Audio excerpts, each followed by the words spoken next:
beginning. La la la la la la la la la la. They tried to slap that look right off my face, but I'm still grinning. And the money ain't run out yet, so I do believe I'm winning. For all the mess I was, am and will be continuing. And the fun is only beginning. La la la la la la la la la la.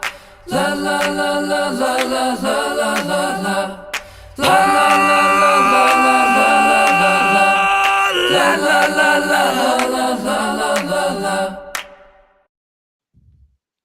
Hello and welcome to Don't Bury the Lead. We recap WWE Smackdown every Saturday night. My name's John Zindel. I'm joined by Dom Scarcella. Dom, tell the people a little bit about yourself. We watched the show from Friday the 13th, and we're live streaming on Valentine's Day. So was this SmackDown sweet or scary? John, don't bury the lead. What's our top story from the show? Dom, we don't ever bury the lead. And the lead is the main event. We have a triple threat. Sami Zayn versus Jacob Fatu versus Cody Rhodes. Winner goes to the Elimination Chamber. And after a lot of back and forth with Drew McIntyre coming in, a lot of crazy stuff happened, but eventually Cody Rhodes wins it.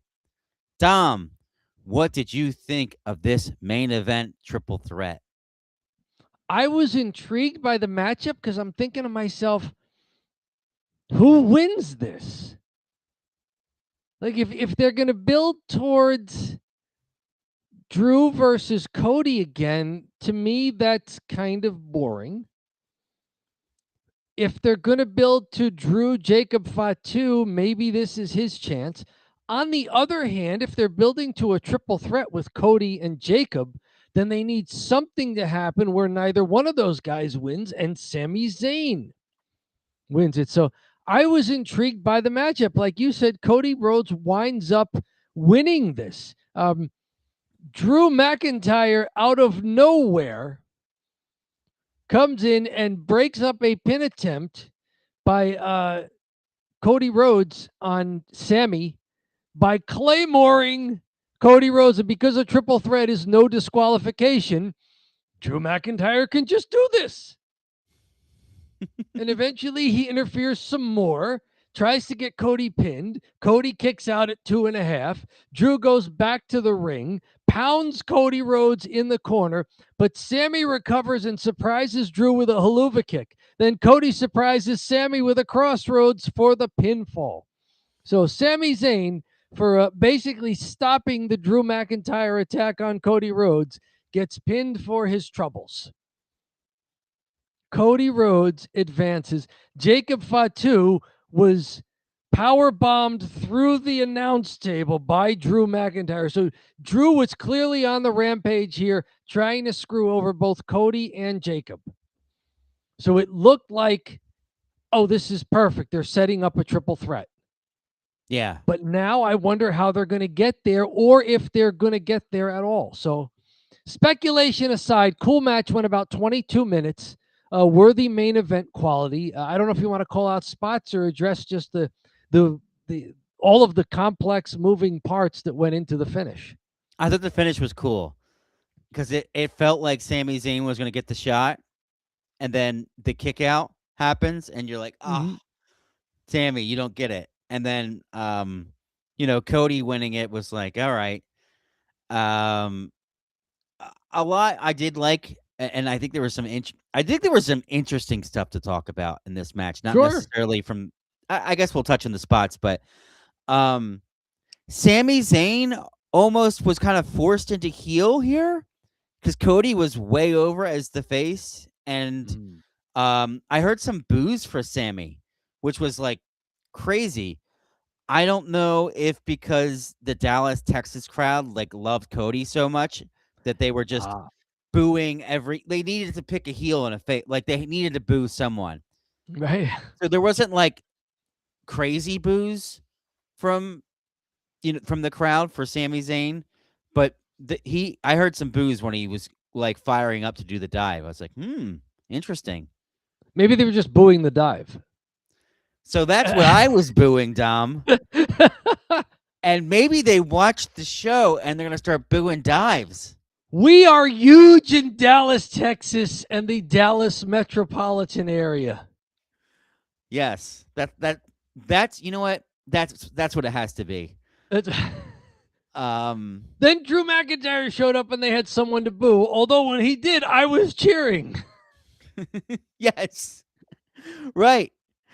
You're like, Drew, yes, go.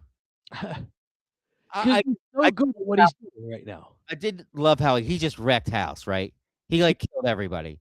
Yep. I'm bigger. I'm the champ. I'm going to show you how it's going. We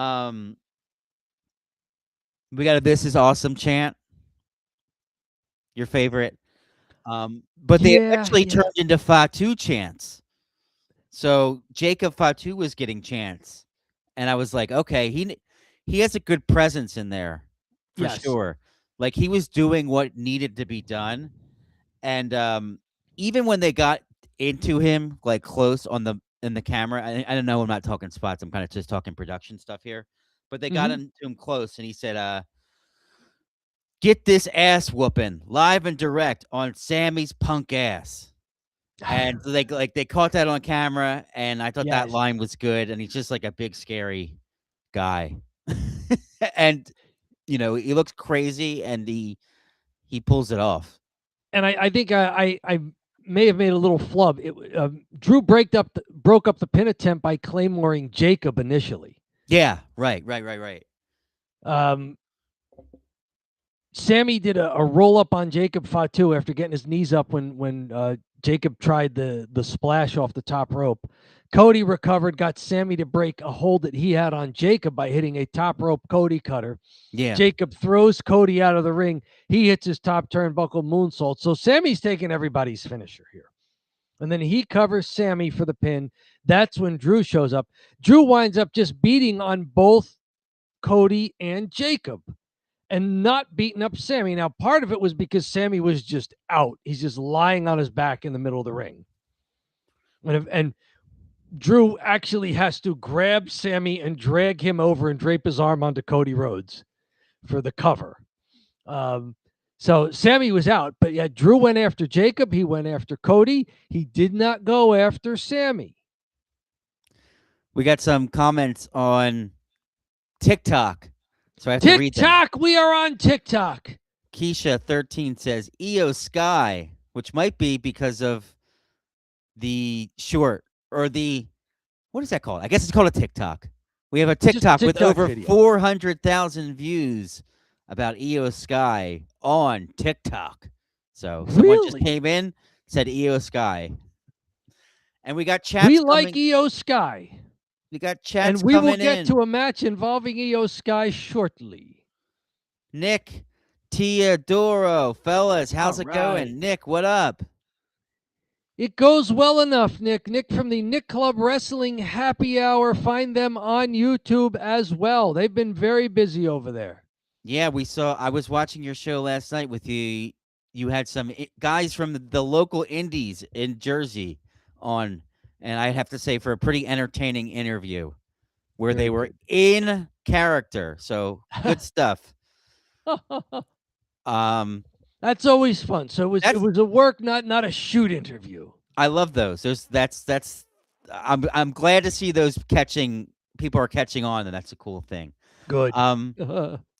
Anything else from this match that you had with Sami Zayn, Jacob Fatu, Cody Rhodes? Not much from a spot standpoint. I do wonder where they're going with this.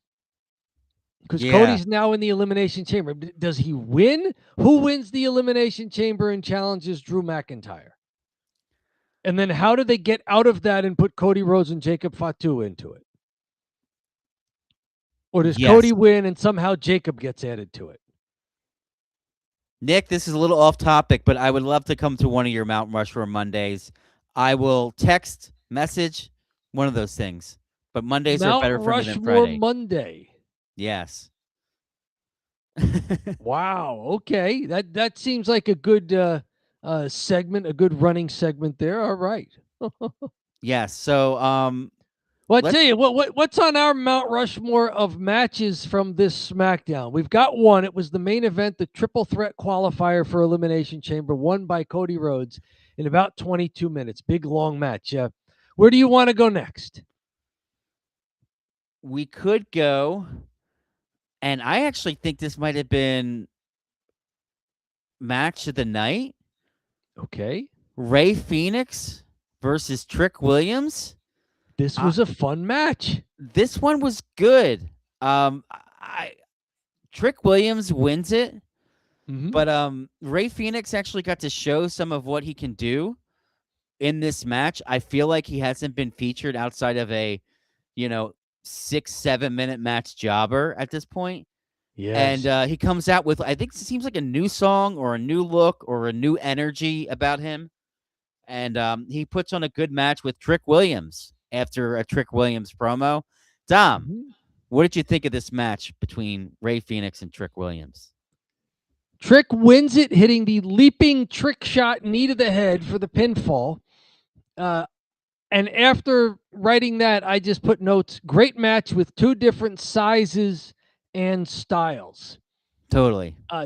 And you're talking about Trick Williams, fresh up from NXT. Ray Phoenix, who hasn't gotten to do a lot of stuff as a singles wrestler.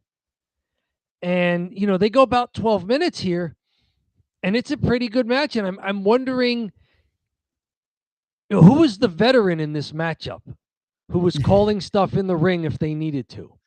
Because they both looked really good. And I'm sitting there going, oh, man, these guys look like they've wrestled together, several times. Maybe they've been on a tour together. They've been doing house show circuit or something. But I don't think that's true. They just looked really good together. I do think that they both, the conflicting styles really helped the match a lot.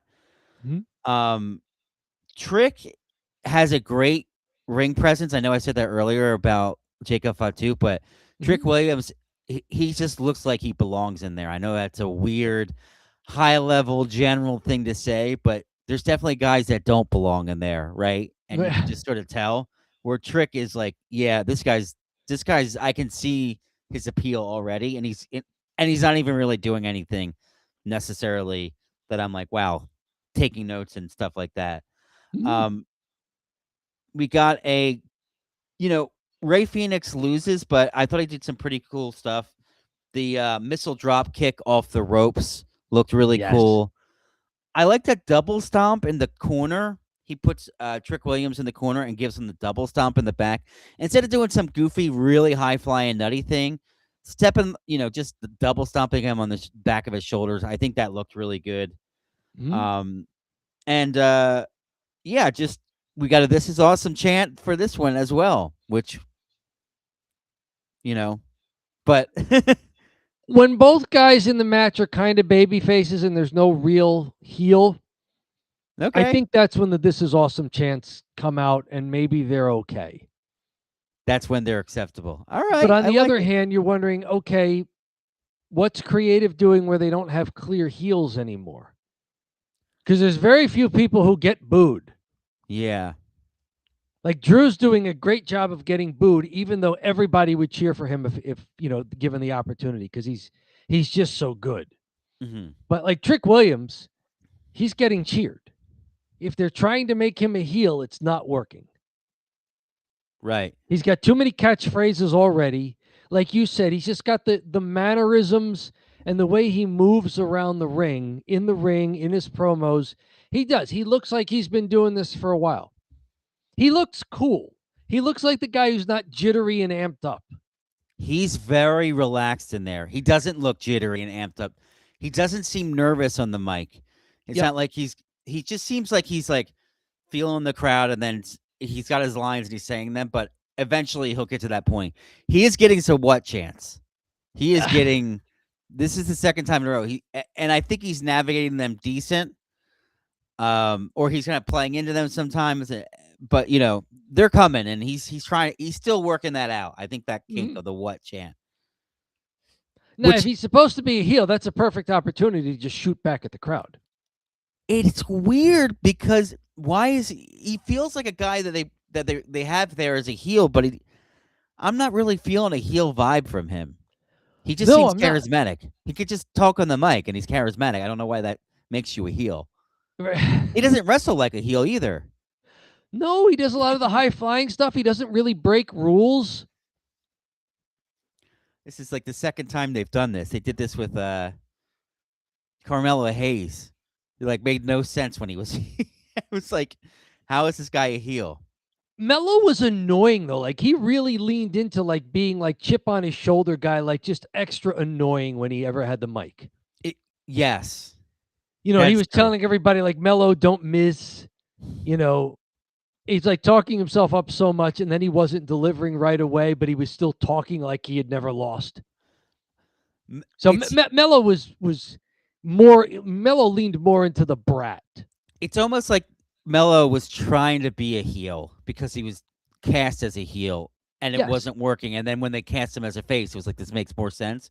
Whereas Trick Williams is just being himself, and he's assumed to be the heel at the moment. But they'll probably just. It might be a little bit like Tiffany Stratton, where they're just like, just turn her face. Yeah, it's like Tiffany whatever is you do, the crowd's going to cheer, right? Right. So I like this one. Anything else from this match? Ray takes a lot of punishment, but he starts to do things like just managing to get Trick for a roll up. And then Trick goes quickly back to the advantage after kicking at it too. And then Ray gets a surprise spinning kick that drops both guys. And now they're both down. And we're, getting that overhead shot with the Mad Dog 2020 there in the middle of the ring. I don't like the advertisement, but if the advertisement is for Mad Dog 2020, I can't even really hate it that much. Mad Dog 2020 is basically hobo wine. I don't even know why you'd advertise it. It's like the cheapest wine you can drink, and it's like, and it's disgusting, sugary awfulness. Like, and it will give you the worst hangover on the planet. Like, we did it.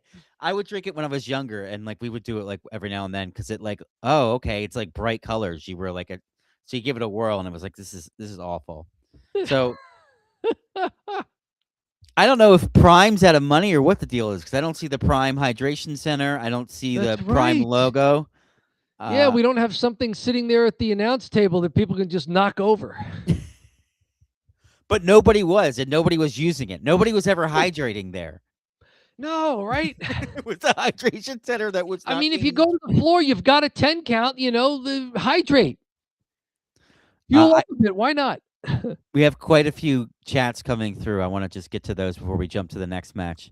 Very good. What did you think of Trick Williams versus Ray Phoenix? Tell us in the live chat if you're there. So Nick's talking about this Monday. They're doing managers. They've done men, women, and tag teams so far, and now it's managers. Okay.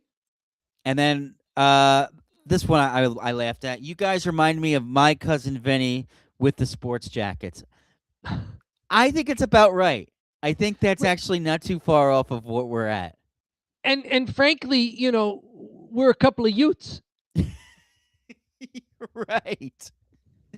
Yes, Dom's literally an Italian American, and Dom, and we're both from New Jersey, New York area. Yeah, you're gonna get grouped in with these people, right? And we're still young at heart. We're a couple of Utes. The two Utes. What is a Ute? I'm sorry, the two Utes. Utes. Great movie. And then we have a couple others. Oh, this is kind of back to what we were talking about before. It's a triple threat, so Chamber is a waste. I'd rather not see them turn a pay-per-view into a nothing burger. Yeah. Well, let's move on here. So we had a lot of action in the chat. Where do you want to head to next for the next match? Let's see here. That's a good question. We had someone who said Io Sky. So why not go to the opening match? WWE Women's Tag Team Championships, Rhea Ripley and Io Sky versus Nia Jax and Lash Legend. This match goes about 9 minutes, almost 10 minutes to a no contest because everybody is out on the floor fighting, and the ref just throws out the match. And it ends with everybody laid out somewhere on the outside. Not usually a fan of giving us no finishes, but I was impressed by this match for several reasons, and it was entertaining, and it leads me to believe that they have bigger and better things planned for Nia Jax and Lash Legend, that they did not want them to get beat clean here. Yeah, Keisha 13. This one's for you. All right. I just checked it. I have to go through the TikTok, but yeah, this one's for you. We're talking about Io Sky, Rhea Ripley, Nia Jax, Lash Legend. I kind of like, it's just to set something else up down the road. Heels in Valentine's Day gear, not the faces. It was an odd choice, I'd have to say. Yeah. It was like, we need to have somebody in Valentine's Day stuff. It might look too cheesy on these faces. Let's do, and like, it wouldn't make sense on Rhea Ripley, right? No. I think it might ruin her character. So, Yes. Nia, Lash, you guys want to wear some hearts? Okay, Perfect. And then, well, they're the Heartbreakers, like Tom Petty's backing band. Right. I think there was a spot tonight that looked like a Greg Valentine slam too. I don't know if that was a call back to, and then not during the tag match, the during another match we'll touch on. But okay. So I think there was other Valentine's Day references. Crazy table bump for Nia. Did you see that bump she took? Yes. She must have went tailbone first. Now, she and Lash set up the table, so they can't blame anybody for this one. But yes, Rhea tries for the Riptide, tagging in Io Sky for the moonsault, but Nia fights out of it, knocks Io into the ring post. Nia climbs the turnbuckles. Rhea recovers, powerbombs Nia Jax. Io hits the top turn moonsault, but Lash Legend charges and sends Rhea into Io and Nia to break the pin attempt. They're brawling on the floor. The heels set up the table, put Rhea on it. Nia starts climbing the ring post, the turnbuckles there, as if she's going to do like a senton or just a Darby Allin style coffin drop. Well, Rhea recovers, kicks Lash Legend, gets off the table. That's when Io Sky comes charging, diving through the ropes, hits Nia onto the apron while Nia's standing there, sends both of them through the table. And like you were saying, the small of Nia's back hits the edge of the table. Now, it breaks, but it's not like she did a proper back bump into it. Right. That did look painful. Like anytime there's an edge of the table involved. We have an edited video that you made up on our YouTube channel there. Wherever you are watching us tonight, head on over to YouTube and find Don't Bury the Lead, a wrestling channel on YouTube. We've got one from a year and a half ago, maybe 2 years, where at a house show, Sami Zayn versus Finn Balor, where Sami throws Finn Balor into a table that's set up in the corner. And as the table breaks, the top part of it kind of catapults and hits Sami Zayn edge first on top of his head, and he's bleeding. Like, the edges of those tables are no joke. You can gimmick the middle. Yeah. But an edge of a table is an edge of a table. Totally. It's like you can learn how to swing a chair properly so that the seat of the chair lands flat on a guy's back. But if you're off a little and you hit like the rounded part up where the seat is, yeah. Like, and you hit somebody with that, like, that's a problem. Mm-hmm. So yeah, this was a fun match though. Rhea took a huge bump there. Lash charges into Rhea. Both of them go through a barricade, and that's how this thing ends, with multiple referees running down there to check on 4 wrestlers who are just out. Yes. I liked it, and maybe let's keep moving. I do want to mention one other thing from this match. Yeah.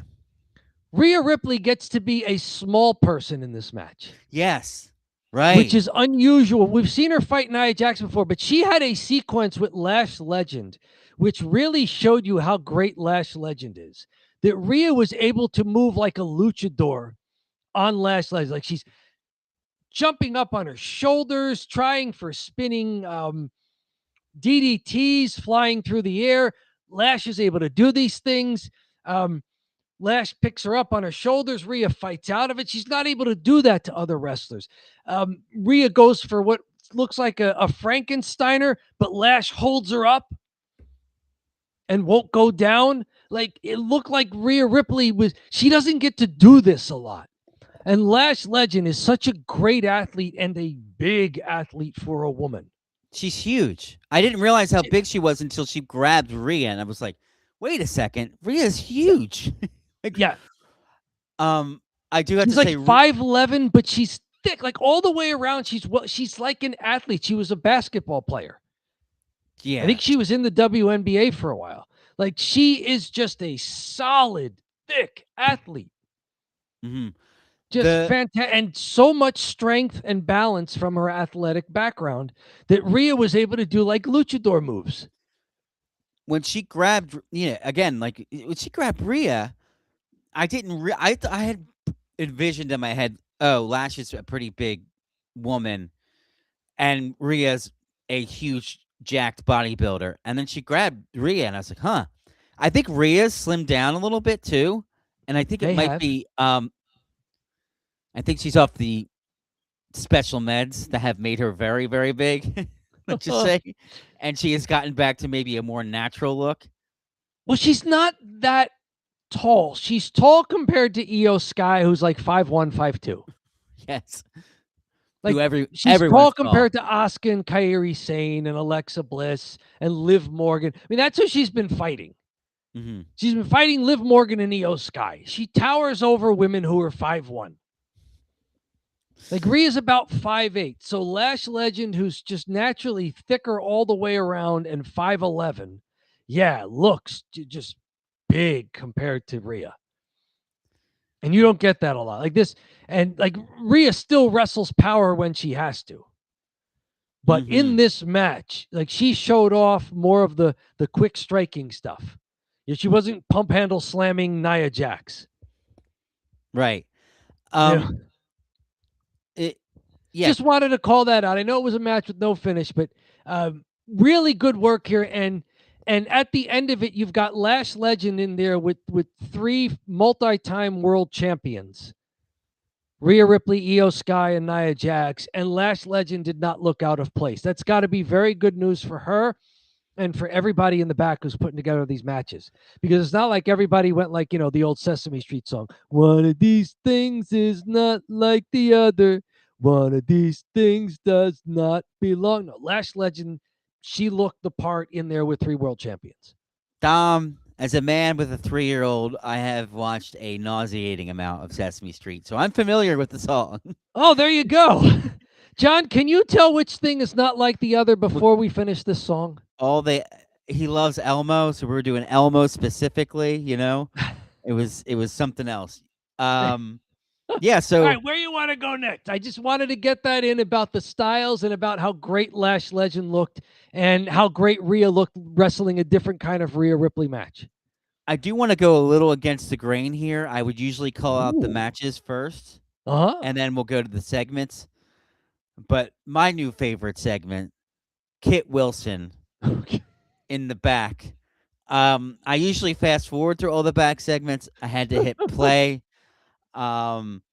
He did a great job with Nick Aldis and R-Truth going back and forth between each other. And, Kit Wilson's calling them toxic, and he reads them a little poem. And I think Nick Aldis was legit corpsing. Right. Like, I think he was trying to keep it. I could see him trying to keep it straight. And I haven't really seen him do this, but he's corpsing the whole time as Kit Wilson was going through his poem about. That's a no-win situation for Nick Aldis. You've got R-Truth and Kit Wilson there. Right. It's like you're being double teamed in the corner, and I there's just no one waiting for a hot tag. uh, I think Kit Wilson is my favorite part of the show. Still, and it's so dumb. Like my favorite. Like this is so dumb. This is good. Like it's something where if I was trying to explain to someone what pro wrestling is and I really wanted them to be interested, like I wouldn't just be like, you got to watch Kit Wilson. But for me, it's Yeah. like this is so stupid that I like it. I don't know how else to explain it. Right. It's kind of like Happy Gilmore was a very famous movie, and it was just brain dead dumb, you know. So, um, And they made a sequel starring wrestlers. yes, and they made and a lot of people liked it, and I think a lot of people are into Kit Wilson right now with the toxic stuff. And there's so many different ways you can go with it, with just like the toxic being a pro wrestler that's effeminate, and then saying everyone's toxic and calling out toxic masculinity is like chef's kiss of an idea, you know? Right. Whoever thought of that and like the way that he's presenting it, it's just very funny. So It moving also kind on. of works because he's not effeminate. Like he stands up straight. He yells at people. He barks at people. It's like, dude, you're toxic. He's like He's wagging his finger at everybody, always criticizing people. Like, and it's not with like he's winning matches. Like he's just full of himself, narcissist in the back. He's like full on, like, okay, you're the toxic guy. yeah. Well, speaking of women, maybe we could talk about. We had a women's championship match tonight. We had Jade Cargill versus Jordan Grace. We did. I thought this was also very close to my match of the night as well. Yeah. Dom, what did you think of Jade Cargill versus Jordan Grace? Oh, We and wondered if I'm sorry. Jade Cargill retains the title against Jordan Grace. She does. Jade Cargill, Jordan Grace. We wondered if Jordan Grace could be that opponent where Jade could have a pretty good match without having to resort to squash stuff. Somebody who could execute moves against Jade, and it'd be plausible that she could hurt Jade and knock Jade around. And so this was that match. They gave him more than 10 minutes, a commercial break in there. Jade escapes a fireman's carry, hits her leaping kick, and then mostly a single-armed face plant, that jaded move of hers, that sit-out face plant, for the pinfall. Jade was selling that her left forearm was injured midway through the match after Jordan Grace ducked, and Jade wound up slamming into the ring post with her left forearm. There were times when she would like forget, and I wonder if somebody told her, your forearm, sell your forearm. Then she went back to selling the forearm. But it worked. It was there. I like that they're trying to play a little ring psychology. It's weird that Jade was almost doing babyface stuff. Like she got hurt and like she fought from underneath for a while. And Jordan Grace, who's from Austin, and they're in Dallas. But the best part of this match is it looked like Creative was very unsure if this match was going to be like a turd. Yeah. So before the match started, they sent Liv Morgan, Dominic Mysterio, and Raquel Rodriguez out to have a date night near the announce table where they dined on heart-shaped chicken nuggets and had a bottle of what was supposed to be champagne with Dominic Mysterio's face on it, which Wade Barrett gleefully called, "Oh, they've got a bottle of Dom." Yes. Yes, it's Dom Perignon, exactly.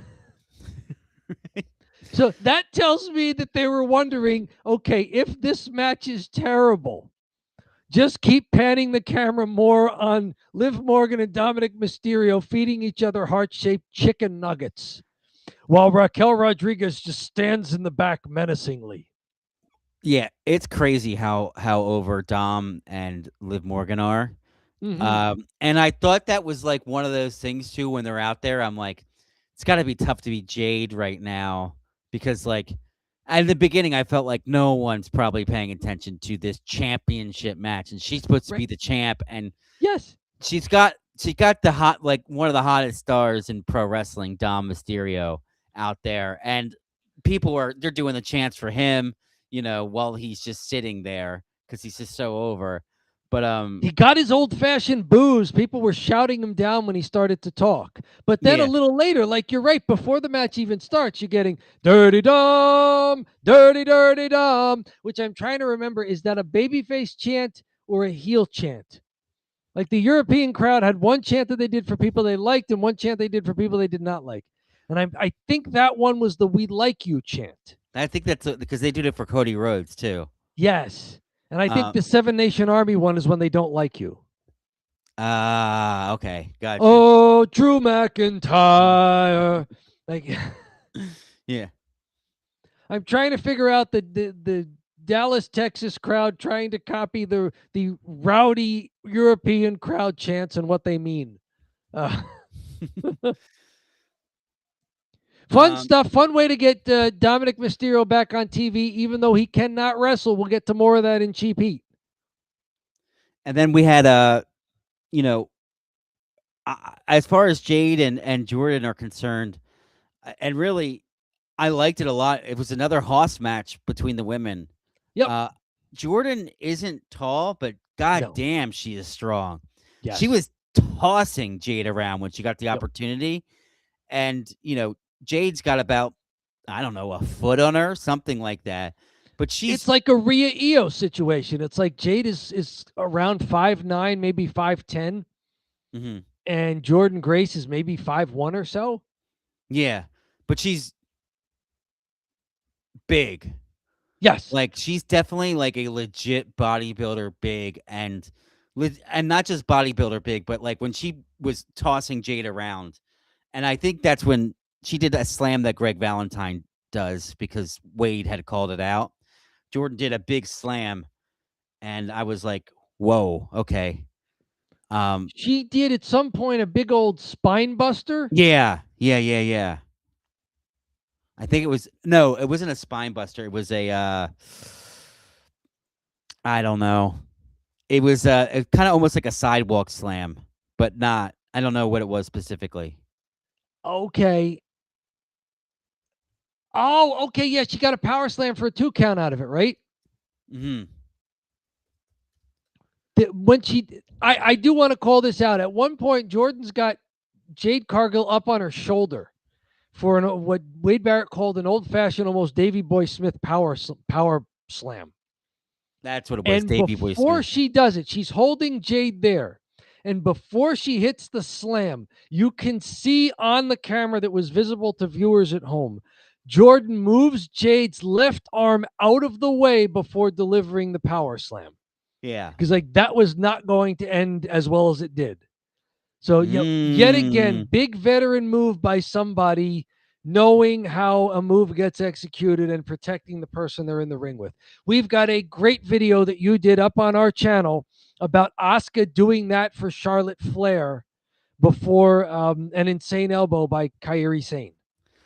Well, Dom, I'm glad you told me that because I'll have to look back at that footage because that did so well that I will have to react to that or do a breakdown to that because I mean from our channel perspective on TikTok, like Yep. over Very near the 400,000. end of the match. And again, these are two wrestlers who I don't think have worked together a lot. They had a tag team match the previous SmackDown. But that's just the kind of thing And maybe all of Jordan Grace's experience over in TNA, maybe she worked the indies before. She's been wrestling for years before she got to the WWE main roster. So, maybe she just has the experience and knows a trick or two. And it's funny. They were selling Jade Cargill having a left arm injury the whole match. And here, when there would have been a real left arm injury, Jordan Grace is like, wait, no, and moves her arm before delivering the power slam. She should have just stiffed her and hurt her left arm so she would really sell it, right? No, that's great. I think you know really cool stuff from Jordan. grace. I don't think I've seen her do much outside of a squash and have like a Royal Rumble. Mhm. And I can be like, now I'm seeing like, oh, this is why she was a champ in TNA. Like, she can definitely go, and she can go with Jade of all people. And I Yep. think this was also a testament to Jade getting Yes. an opportunity, not in just a squash match or a squash promo, Mhm. showing that she can actually put together a decent match. I'm not Mhm. saying that you're not going to be blown away necessarily by her work, but I think this was good enough, right? Yeah, there was nothing in this match that made me go, "Oh, wow, they got to work on that." Like, it was all right. Yeah. It was a pretty good match. They gave them more than 10 minutes around a commercial break for me. Now, the viewers around the world may be getting different, commercial breaks and things, but it goes well over 10 minutes. Definitely a double-digit length match. They did not need any interference from Liv Morgan or Raquel Rodriguez. Or Dominic Mysterio, although Jade at one point walks over and eats a chicken nugget. Like, takes a bite out of a chicken nugget and then flicks the rest of it at Dominic Mysterio. The fact that the chicken nuggets weren't advertised is remarkable because of how much advertisement they always force into everything. How do they Yes. not have a sponsor for the chicken nuggets? I don't even want to give Triple H any ideas, Right. Because they could. Oh, we got to talk to Wendy's of these McNuggets. Oh my God! Here we are at the Slim Jim chicken nugget table. Right? They already have the damn Slim Jim table. So stupid. Yes. That's the dumbest one. That just doesn't make any sense. Well, I mean, you got to snap into a Slim Jim and the table snaps. That's a stretch. Just such a stretch. But I'm trying to work with the advertising copy here. Give me something. Give me something. All right, the table snaps and your fake meat snaps. And I guess the Slim Jim thing is better than the hydration table that nobody uses for hydrate. Nobody ever uses the hydration station. The hydration station that nobody drinks the Prime from because they don't want to drink the Prime because it's disgusting. I guess I don't know. That's what I get. Are the bottles even filled with anything, or they just empties? Or they just empties, right? And they don't sell Prime in the stadium either. So also interesting. Oh, do they sell Slim Jims? Yeah, I guess they don't sell Slim Jims either. So, but anyways, that's your WWE Happy Meal, by the way. A couple of Slim Jims and a Prime to wash it down. You're ready to go, baby. You're ready to main event whatever your night is going to be. Your main event, your night on the toilet. All right, so we got another match here. I don't want to be toxic. I want to keep talking about the women here, Dom. We've been talking about the men. I don't want to be toxic. You're toxic. We got Zelina versus Julia versus Alexa Bliss. Yes. What you think? And Alexa Bliss wins it. Triple threat elimination chamber qualifier. It'll be interesting to see if Charlotte Flair also gets a spot in the elimination chamber, and if those two have to go at it in the elimination chamber. We'll see.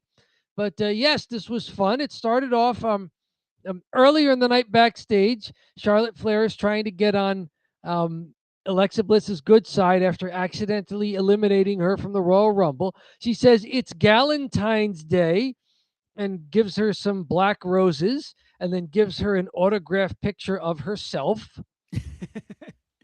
Because, Charlotte Flair knows how to make friends. And this was a pretty cool match. Give him somewhere around 11 to 12 minutes here. Yes, Alexa Bliss winds up winning this. Zelina Vega knocks, she's not Zelina Vega anymore, just Zelina. Knocks Kiana James off the apron, who had been trying to distract the ref. Then hits the ropes to dive on both Kiana and Julia on the floor. But Alexa intercepts Zelina on her charge, puts her into the Sister Abigail for the pinfall. 1, 2, 3, Alexa Bliss, without any help from Charlotte Flair, is going to Elimination Chamber. Everybody looked pretty good in this match. Everybody got their stuff in. Zelina's doing second turnbuckle belly to back suplexes on Julia. Julia's getting knees up, hitting top turn butterfly suplexes on Zelina. So a good back and forth there. Let's see here. Zelina gets her Mexican destroyer on Julia, but Alexa breaks the pin. So everybody got to do their stuff. What Yeah. did you think of this match, the chemistry, the finish, and the decision to have Alexa Bliss punch her ticket to Elimination Chamber? Yeah. I think everyone did get their stuff in. I noticed that this triple threat had a little bit more two people in the ring, one out. The main event, I think they did a good job with all three of the guys in there and having, opportunities for chemistry between all three. I think they went a little safer with this match. They had two in, one out. I kind of wanted to see Julia win because I don't think I've seen Julia too frequently in like longer matches. Right. It's always her and goofy squashes with Chelsea Green that does neither of them favors. It's almost, it would be better if they just cut the segment altogether and gave a couple more minutes to another match and then given them more time because they keep like hot potato into the U.S. title back and forth in these like 3 or 4 minute matches. I don't know, just sort of stupid, but yeah, we haven't seen a lot of Julie. We've seen enough of her, but not defending the U.S. women's title. And from my perspective, I thought she looked good, and I was like, "Oh, this is what they gave her the title. She's pretty damn good." Yeah, she's Italian Japanese heritage, as I was reading, because I was just interested in where she came from and what her background was. She was trained by, among other people, Mio Shirai, sister of Io Sky. Over in Japan. No wonder she can wrestle. She wrestled in Japan for a while, yes. Anyone that's close to Io, yeah, I'd say, you know what you're doing. Yep. So, yeah, I saw some stuff I liked in there. Alexa Bliss with a DDT, just a normal DDT. I never see that move anymore, which is really weird because I feel like it was just a go-to, like the dive, if you will, for years. Maybe in the late 90s, early aughts, maybe I'm dating myself a little bit, but I feel like that was a move I saw everyone do all the time, just the DDT. Yeah, just taking somebody's finisher and turning it into like a mid-match, go into a rest hold thing. Yes. It's a super kick. It is Shawn Michaels and Jake Roberts are like shaking their heads every time they watch wrestling. I know. It's like, I put guys away with that move. Yeah. Two guys that are just probably rolling their eyes because they're like, that was my big finisher. And it's like it would be like a double leg takedown and you're not even slamming them, so that kind of thing. But I think that I hadn't seen that move in forever. The top rope butterfly suplex by Julia was really cool. That was wild. And yeah, I thought, pretty solid triple threat. Alexa Bliss moves on. Anything else from this one, Dom?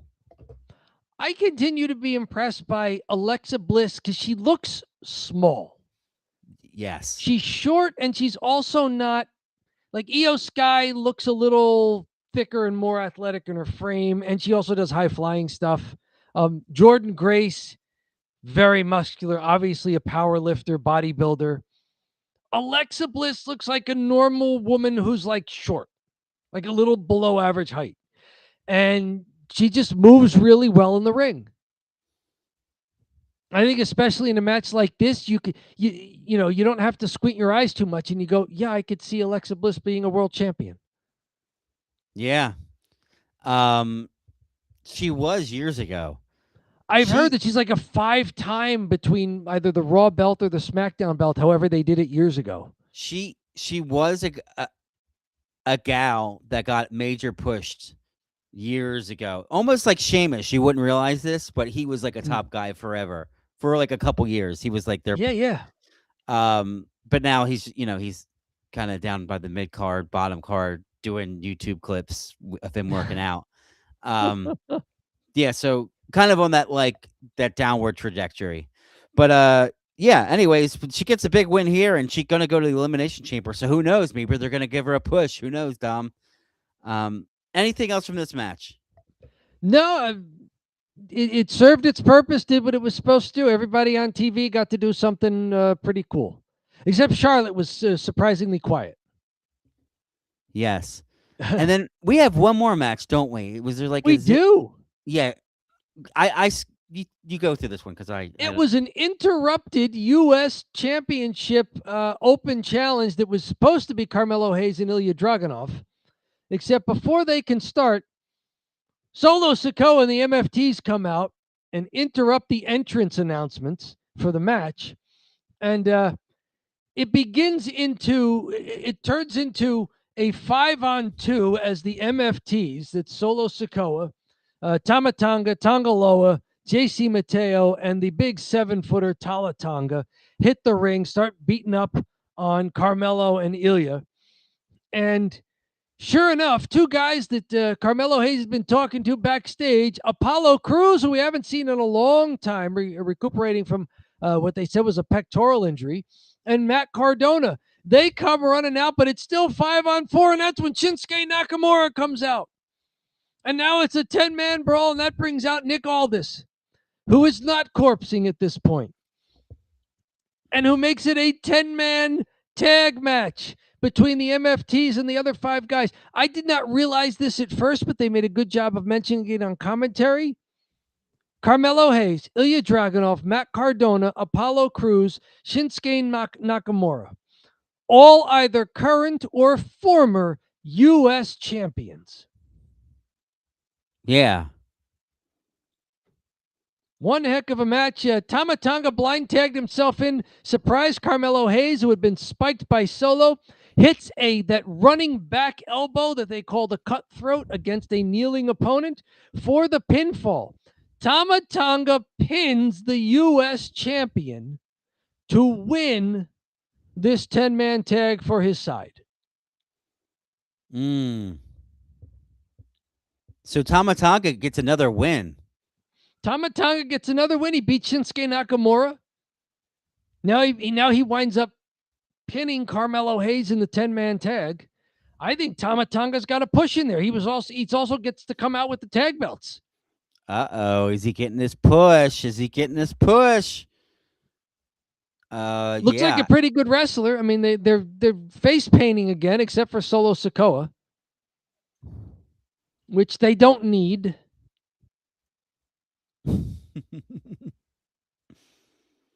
But, there we go. Match went about 15 minutes. So, it was a 10-man tag and everybody got to wrestle. Everybody got to do stuff. Ilya Dragunov, there are times where he bumps like a madman, and I'm surprised he doesn't kill himself. They did a spot where he gets knocked off the top turnbuckle. He lands back first on the apron, but on the edge of the ring, which is even worse than the edge of the table. And then when he hits the floor, he pops up and goes head over heels when he gets lariated on the floor. Like this guy, oh my goodness. Like he's working stiff on himself. Like he owes himself several receipts at this point. But a fun match all around. Anything else from this match you want to talk about? Yeah, post-match, the lights go out and the Wyatt Six are standing on the mezzanine. So the Wyatt Six versus MFTs are not over yet, which we already knew because Solo Sikoa keeps walking out with their lantern. Still waiting for the Wyatt Six to have a 5th man in the fold so that they could actually do this 5-on-5. Ah, well. Yeah, I mean, more to come. This may have been just a way to get a lot of guys on screen. Yeah, that's why I was like Apollo Crews is finally back. Matt Cardona hasn't been doing a lot. Like, get everybody on screen. Yeah, it seemed like will not just stand on the outside like they're just managers. Somebody get something in. Get some. Yeah, and Hell, I mean, they got a lot of TV to film now that it's 3 hours, so maybe they're like, just let's have a fun, goofy, crazy one Sure. with Matt like, Cardona doing his leaping leg lariats, which I don't know if they're still calling the Rough Rider since he doesn't go by Zack Ryder anymore. right. Yeah, good stuff all around. I liked it. All right, Dom. Anything? All right. So that's all the matches. Any segments you want to talk about? Anything I else you think want to talk that's about? 6 matches. Let's see. We talked about Carmelo Hayes in the back there, kind of introducing more guys who may be in line for U.S. title shots. Tiffany Stratton and Jordan Grace had a short exchange. Then Chelsea Green appears in a wheelchair pushed by Alba Fire, complaining to Tiffany Stratton that you injured my foot and I can't walk anymore. And she's in this walking boot cast thing, and Tiffany Stratton does not apologize. Good, don't apologize to her. Uh, I don't think there was any other stuff happening backstage there that was really impactful. I think that's a show. Dom, is it drive time? I think it's time to put all of this data and store it on a very small portable device there that we call the thumb. That's right. We're going to give this show either a thumbs up or a thumbs down. There are no ties. There are also no star ratings, no letter grades, no number grades. You're taking this SmackDown pass, fail. Dom, we're not Dave Meltzer, who we'll talk about in a minute. We're not Dave Meltzer. We don't give 7 stars in the Tokyo Dome. We don't give 2 stars at the Core State Spectrum. No, we don't give stars. We just say, is the show good or is the show bad? Dom, are you ready? I am ready. 3, 2, 1. Oh, 2 thumbs up. Dom, why'd you give this show a thumbs up? Not as great as last week's show, but last week's show was exceptional. This show was still very good. Lots of action. The one non-finish I at least understood, and we got a lot of good action and got to see where they're going with people before the non-finish. So good stuff all around. Kit Wilson, is still growing into his character there. Yeah, as the male Chelsea Green. Yes, him and R-Truth together was like it's almost like when you saw like Chris Jericho and a young rookie together wrestling. It's like the veteran and a really up and coming guy. It would be like Chris Jericho versus Dom Mysterio, something like that. I'd like to see them in a tag team, like Toxic Truth or something. Yes. Oh, Toxic Truth. Wow. Yeah. So I thought this was I agree. I thought this was a good SmackDown. Not as good as last week. Still a nice palate cleanser from the Royal Rumble, which was quite mid, especially for Royal Rumble, which is like the funnest show of the year. You're like, you kind of don't want this one to be mid. This one's got to be fun, and you can't go wrong with it. But you almost did.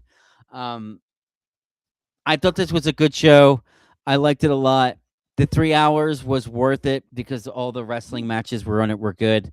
You have a good main event. I think one thing that's really helping SmackDown right now is they can throw together these triple threat matches and there's some meaning behind them. I think that's such a great thing about it. They have matches that like, oh, this will tell if you go to the Elimination Chamber. So you're like, oh, I'm interested by like how they're developing the Elimination Chamber through matches rather than like backstage bullshit. You're getting like, oh, triple threat match, you go to the back. You go and you get a shot, not like soap opera, Yeah, the triple threat is a neat way to get extra people into matches and on screen and on television as you're doing something that builds to something down the line. Yeah. Mm-hmm. Yeah, so good overall. 2 thumbs up for this one. 2 thumbs up.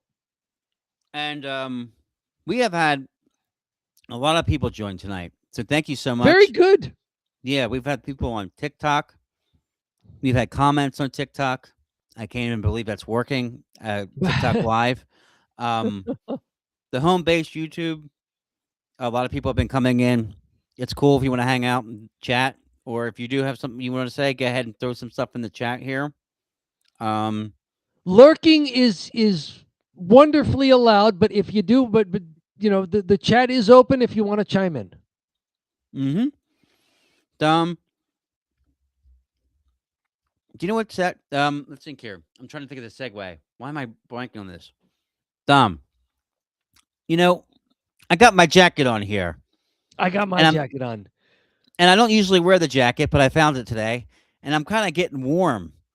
And guess what? Oh, Got this jacket for free. Pretty cheap. pretty cheap. Oh, by this time in the show, yeah, you start getting a little hot under the collar there. Yeah, Oh, maybe you have to adjust a bit. Are we ready for cheap heat? Dom, you're right. It's time for cheap heat. Cheap heat is where we talk about trending topics in the WWE, AEW, other parts of the wrestling world. Pretty much this is what we built our YouTube channel on. It's just talking about these trending topics. The algorithm loves trending topics. We talk about these trending topics in cheap heat. We make them into smaller, more edited videos, and then we post those on our main page. But yeah, we talk about trending topics, and boy, we have some. I have to say, we have some pretty good stuff coming up here. So We do. Tom, I'm going on and on about cheap heat. Get ahead and take it over. What's our top story to talk about in cheap heat? You found this being reported and then followed up on several outlets here. First is the Daily Beast caught this. They don't usually do a lot of pro wrestling, but they were saying that Brody King, wrestler, disappears from show after F Ice chants slam Trump. They were referencing the previous week on SmackDown where we covered this in the previous cheap heat.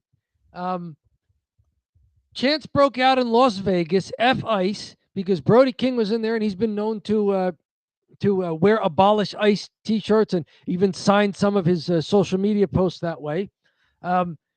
Dave Meltzer on Wrestling Observer Radio claimed that Brody King was kept off this week's Dynamite. He said the deal is that they didn't want the fans in the arena to be chanting that. If Brody came out, there was that risk. So Daily Beast ran with this speculation by Dave Meltzer, who, could have been just flat out speculating. It follows after an All Elite Wrestling went off the rails in Los Angeles. That was Vegas on Wednesday. It didn't go off the rails. Fans do that. They get into more of the stuff. Meltzer suggested Thursday that the decision to keep King off the airways had been made above AEW President Tony Khan's head by the organization's distributor, Warner Brothers Discovery. This is not a Tony call, he told listeners. Nobody wants to get on Trump's bad side. If it wasn't for that, nobody would care. It's just a chant. But unfortunately, they've got a company they're trying to sell and get regulatory approval from a guy who's going to take that stuff personal. Talking about the Warner Brothers Discovery provisional agreed to terms with Netflix, but places like Paramount, Skydance are also trying to still make bids there. So some federal regulatory stuff has to happen with the parent company here who's, airing this stuff on TV. So Dave Meltzer speculated that Brody King was off of TV for that. Well, Warner Brothers Discovery, as Awful Announcing picked up on, actually responded to this because it was so silly. They denied blocking the AEW wrestler from the show over the chants. Warner Brothers Discovery did not have any involvement in Brody King's upcoming AEW schedule. Any speculation to the contrary is categorically false. Brody is scheduled to appear during the next AEW event, which will air this Saturday as we're doing this live stream here for Don't Bury the Lead on TNT and HBO Max. It could have been just a happy accident, but there's a better explanation to why Brody King doesn't appear at this show. He's got to wrestle in Australia. Yeah. He's probably already in transit. MJF, his opponent for tonight's show in Australia, was already doing Australian TV interviews Thursday morning. So he's obviously not just going to be hanging out Wednesday night at Dynamite. And if MJF's not there, it doesn't make a lot of sense for Brody King to appear live either.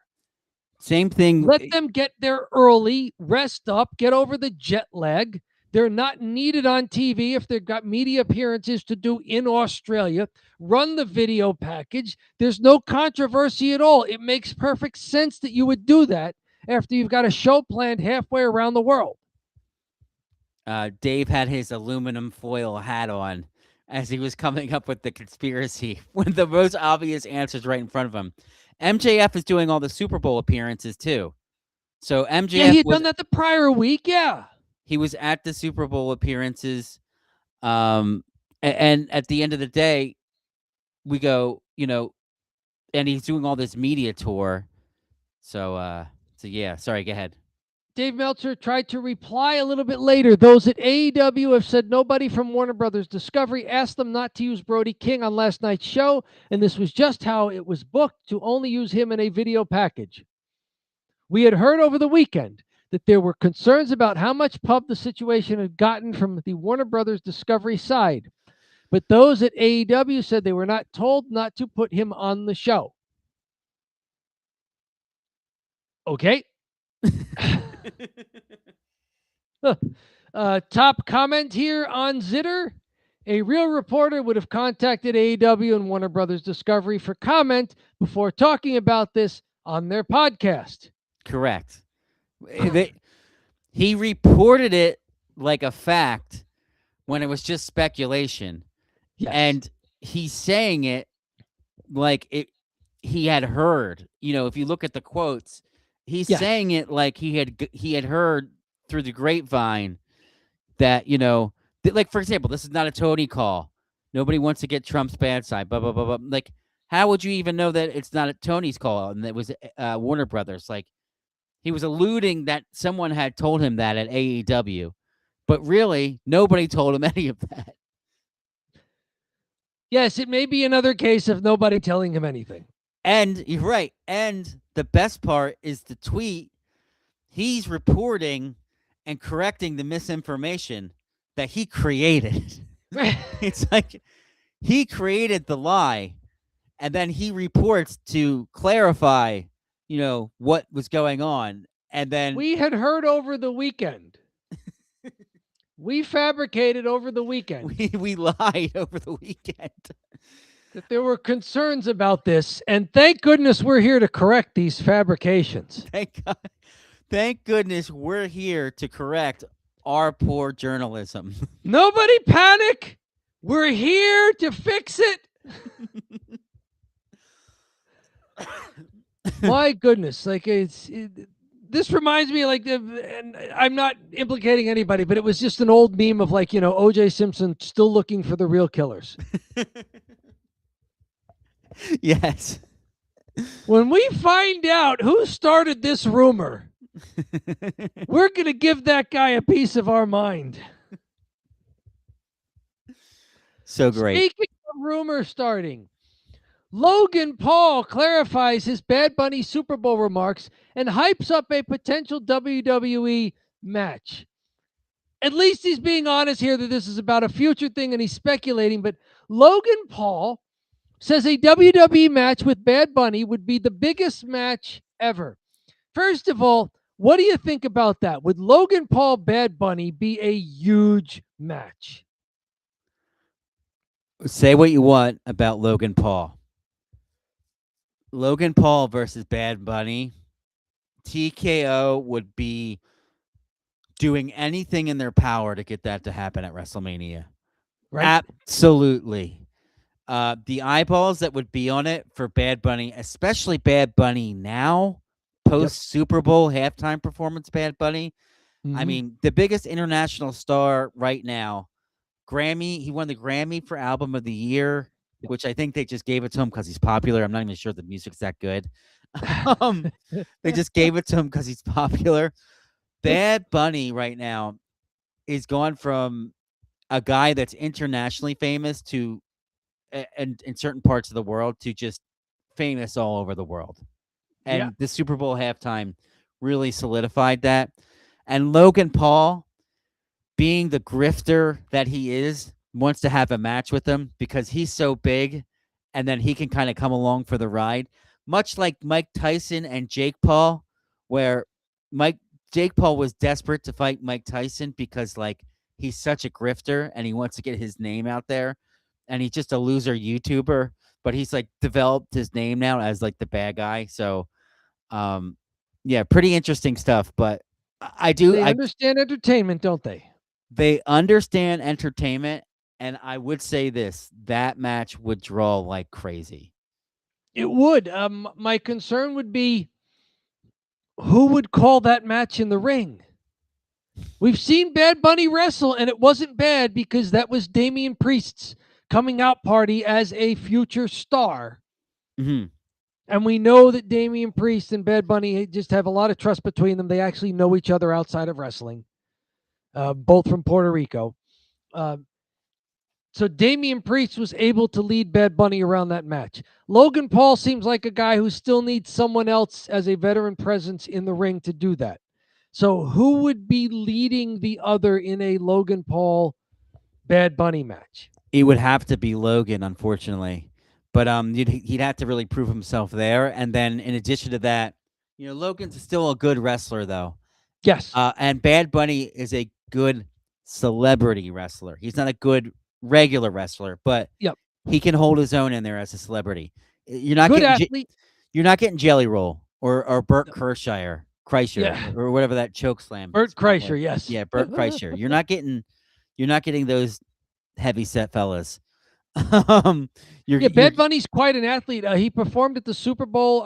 I've heard if you look closely enough, they were trying to obscure it, but he's wearing a bulletproof vest under his shirt. Oh, really? Yeah.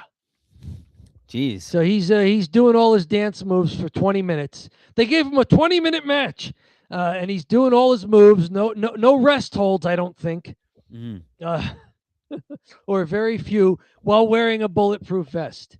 So they both can do this. Some of the controversy was on the red carpet. Logan Paul was asked, "Are you excited for the halftime show?" And he basically just said no, because I mean, I've never been excited for a halftime show either. So it's like I don't even know if I'm paying attention for a halftime show. Most of the game, like I'm working, I'm mingling and stuff. Maybe parts of it is knowing what could happen to WWE, but part of it is just like I'm walking down a red carpet. So it's like, I don't know.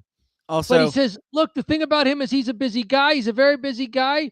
I don't know what it's on his agenda. I would like to make it happen. Mm-hmm. So it wasn't a diss. It's just like I'm doing other stuff at the Super Bowl, especially during the halftime. I do think that it's funny that he said no, and that's because he's working. I'm like, no. I think what it really is he grew up with the internet, and he's super terminally online, and he's probably playing with his phone while while the halftime show on, and he doesn't have the attention.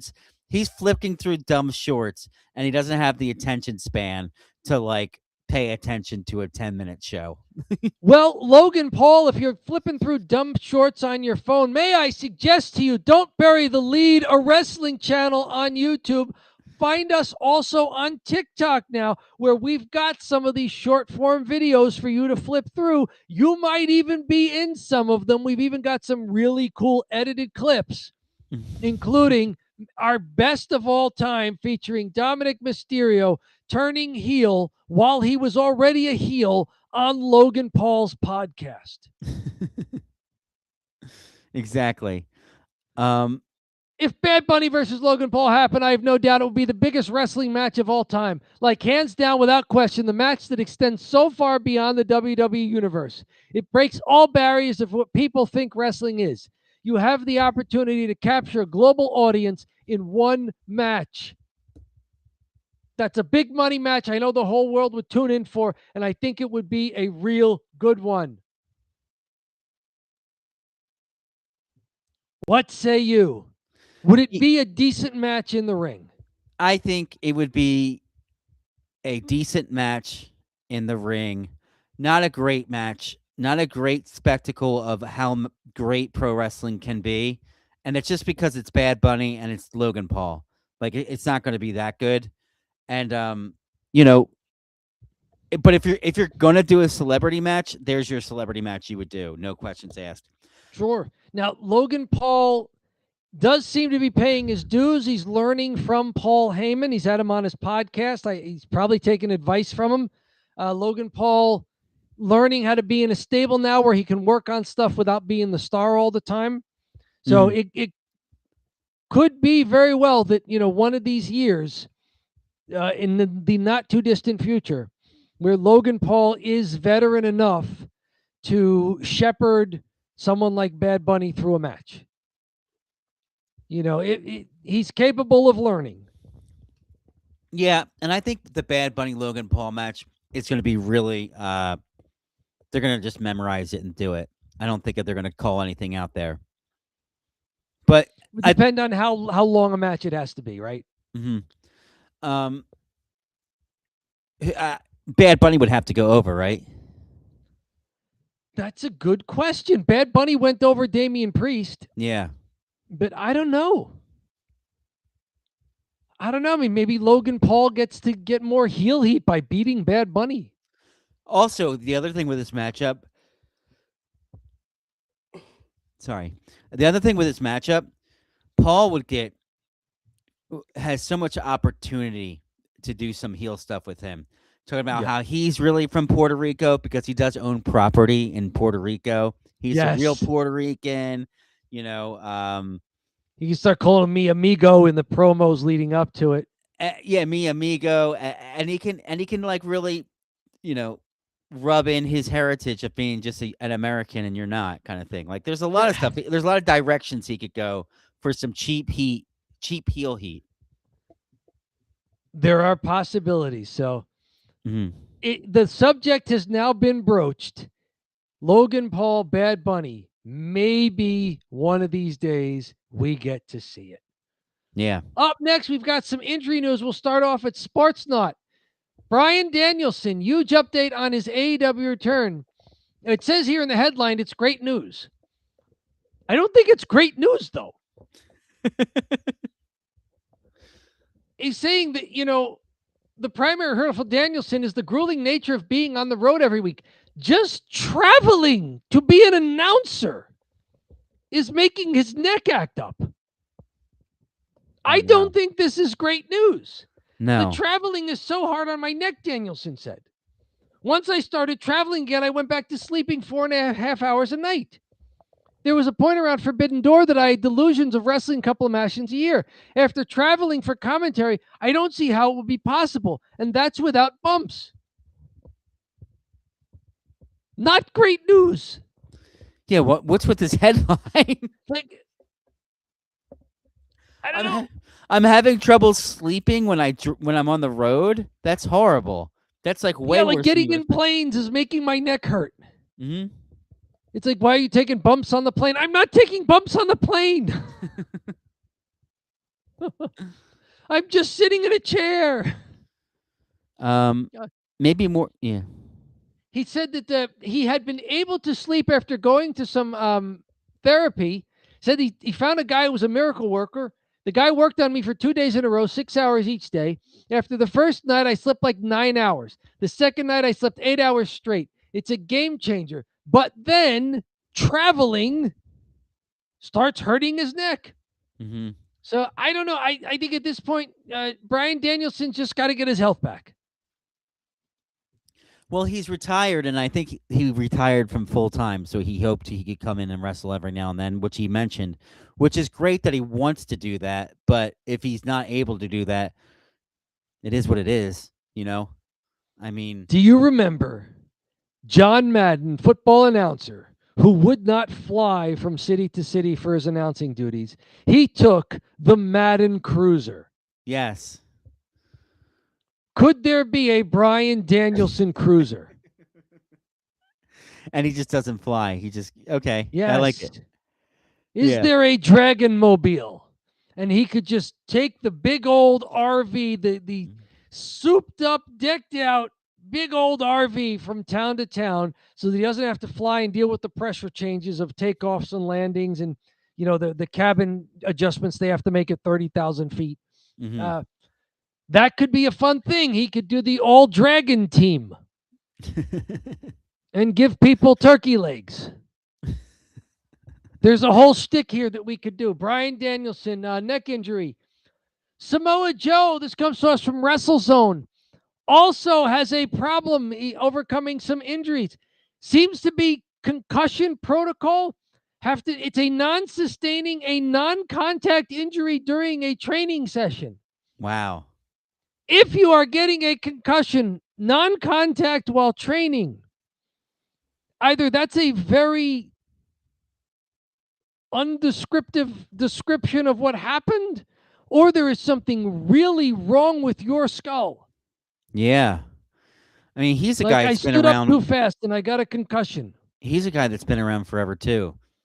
As He these guys has. get older and if they wrestle frequently, then, yeah, this is what's going to happen. I mean, maybe Been it's forced time. to the sidelines following a training injury. This could prompt a significant shuffle in AEW's top tier storylines.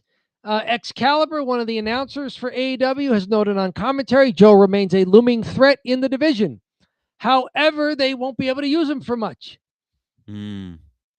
Week to AEW week. is reportedly taking a cautious week-to-week approach to his recovery.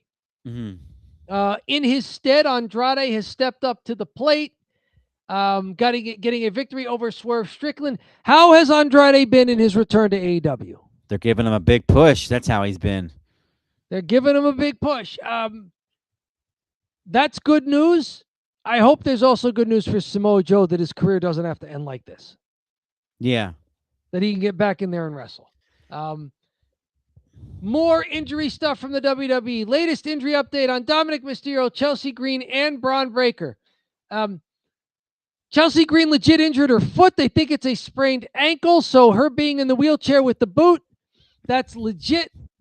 Fortunately, she did not win her Elimination Chamber match, so it's not like she's going to Elimination Chamber. They could do some backstage comedy stuff for a few weeks and let the ankle heal. Dominic Mysterio still having problems with the shoulder, but they're putting him on camera to do non-wrestling stuff. The Braun Breaker thing is more interesting. As for Braun Breaker, he apparently underwent serious hernia surgery. He's expected to be on the sidelines for a number of weeks. The cause of Breaker's hernia reportedly stems from him flipping over the announce desk in the opening segment of last Monday's Raw. He was mad about being attacked before the Royal Rumble that caused him to be basically non-competing in it. So he flipped over the table. Let this be a lesson to you, wrestlers. Do not flip over the announce table. You could seriously injure yourself and have to get surgery. Have another man pick you up and slam you through the announce table, completely collapsing it like everyone else to be safe. It's counterintuitive, right? Right? Nobody's needed surgery after taking the choke slam through the announce table. It's funny. In the wrestling world, it adds damage, but in reality, it makes it easier to take because you're just falling. You're not going all the way to the ground. You hit at a higher point, and then the table breaks, and you just kind of collapse with it. Yep. But flipping over the table, apparently, he was really amped up, flipped over the table, and something in the core got knocked out of whack there. He finished the segment not having to take any bumps. That segment concluded with LA Knight surprising Austin Theory and Logan Paul, while Braun Breaker was up the entrance ramp screaming at Adam Pearce. I can't believe he'll make it. Not have to take any bumps. Apparently, when he got to the back, though, and the adrenaline wears off, they realize, oh my goodness, this guy is hurt and needs surgery.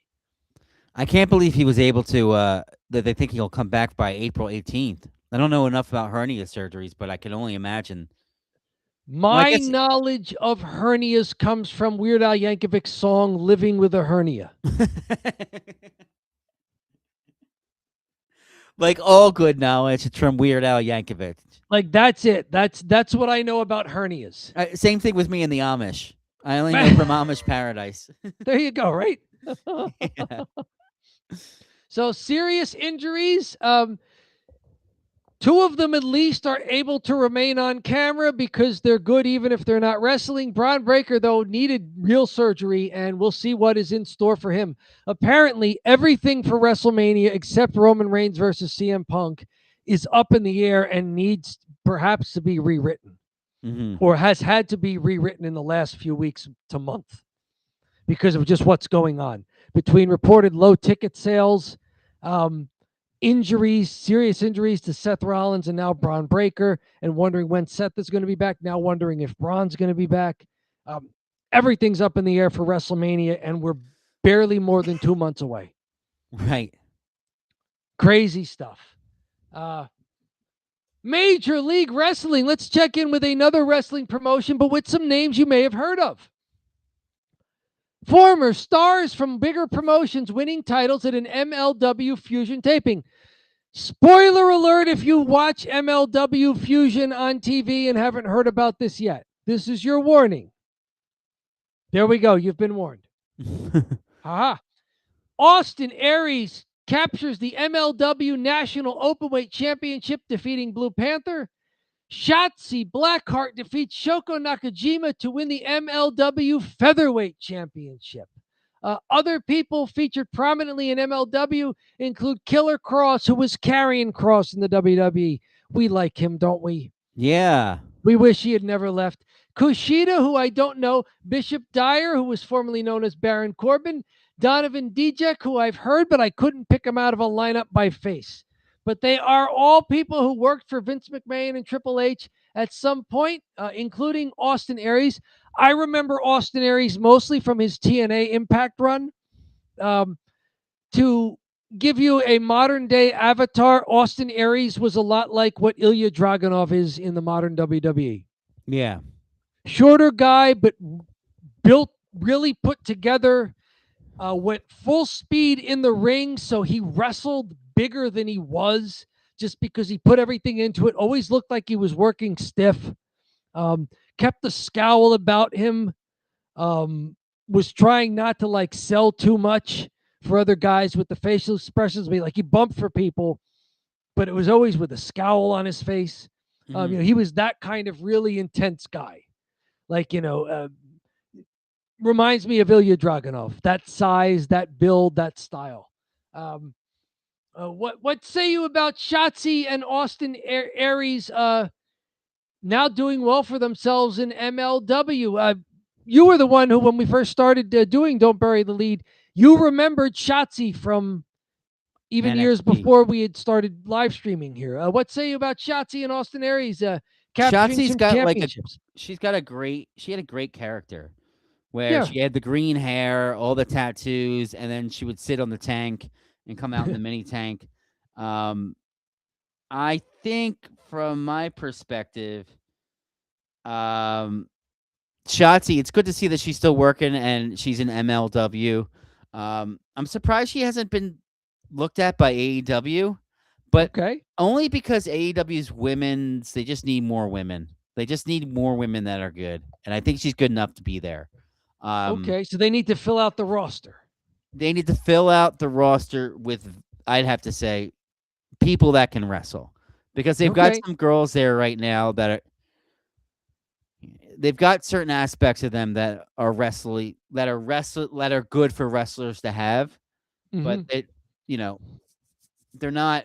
They don't really have a strong women's division. They've got great women at the top, so they need some girls to come in and lose to these women at the top. Really, or to just build up the rest of it. Yeah, you need someone like to go secondary belts, tag team, a strong tag team division. Exactly. And then, I'm looking at Austin Aries. I remember he was released from WWE contract. Oh, He says the modern professional wrestling is more influenced by superheroes and video game than realism, going on to describe the current era as the cosplay era of wrestling. It's a bunch of people dressed up in costumes emulating the moves, but they don't really feel authentic. They're like professional wrestlers. They don't really feel authentic like they're professional wrestlers, or he said.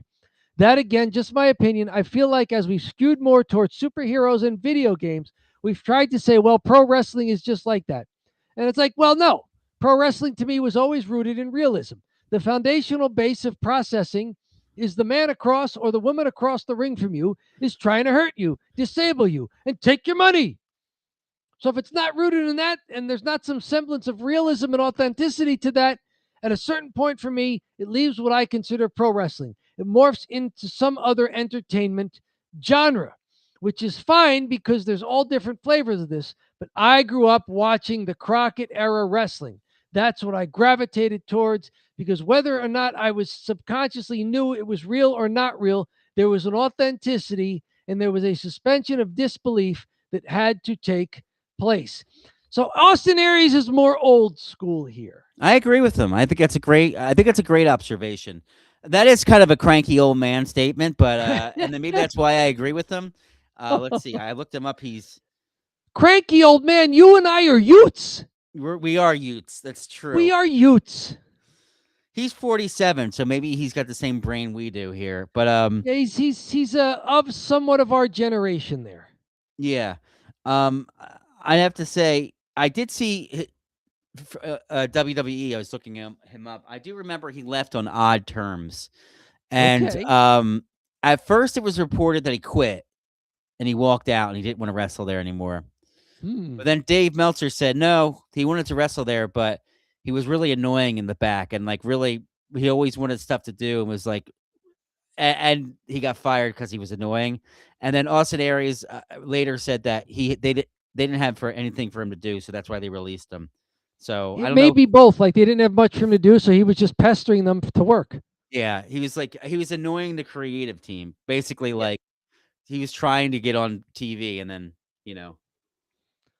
a little too forward for the NXT palette there. Yeah, but it seems to have worked out for him. He enjoys what he's doing, and he's a MLW title holder at this point, along with Shotzi Blackheart. Right. One more from Cheap Heat here. Some good news. ESPN announces interim replacement for the Pat McAfee show. McAfee is just going on vacation. He hasn't had one in a while. He hasn't been fired or leaving or anything. Good for Pat McAfee to get some time off. He wrestled a program against Gunther last year that we remember. He's a big name. He does his ESPN stuff very well. He does WWE stuff well when he's back on it. Now that football season is over, do we see Pat McAfee coming back to WWE? What say you? Do you want to see that or no? I'm being very diplomatic here. Okay. I feel like I like the announced desks as they are right now. Okay. I like Wade Barrett. I even like Corey Graves a little bit. Mm-hmm. Pat McAfee is good in small doses, but his gimmick is irritating. So if I had to hear him like every, I guess I could deal with him in a pay-per-view. But if I was watching, like, for example, SmackDown and he became a permanent SmackDown announcer, that might wear on me a little bit. Okay. The teams right now, is it Michael Cole and Corey Graves on Raw, and then we get Joe Tessitore and Wade Barrett on SmackDown? It might be some. I don't know who's on Raw, to be honest with you. It must be that. I like the Joe Tessitore Wade Barrett combination. They're developing some chemistry. I like Wade Barrett as a color guy. He's really good. I think Wade's their best color guy, and I think that's why he's helping Joe Tessitore along, because Joe needs help. Joe's a good play-by-play guy. Yeah, but he doesn't like a sports guy. He needs a wrestling color guy next to him, though, right? To explain a lot of what's going on, because he doesn't even know. He doesn't call a move ever. I know that because I take my notes. I'm like, what was that move? What is it? I listen to Joe, and he's just like, big slam. I'm like, all right.